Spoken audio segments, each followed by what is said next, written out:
Good morning, trippers. Nandito tayo ngayon sa may Luna, La Union. Dito kala Doc GP. So, ganito lang yung buhay niya dito. Tinitingnan niya lang yung mga obra niya. Yung mga Lego. Ayun o. Ganda. Tool ko kayo. Ayan o. Pakita ko sa inyo yung mga gawa niya. Ayan o. Parang satellite ano.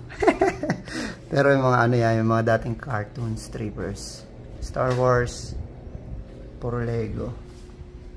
Ganda o.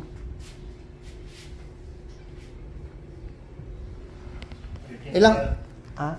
13K yung pula doon sa baba. Eto? Ano? 13,000 daw to, trippers. Grabe siya.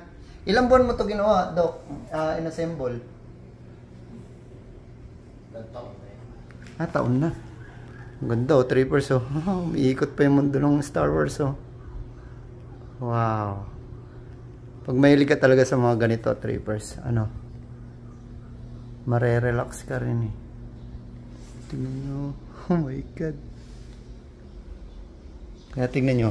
Kaupo lang siya dyan. Tapos, panoorin niya lang tong ano niya. Obra niya dito. Diba? Stick. Tapos may magandang painting pa dito. What a life. Alright.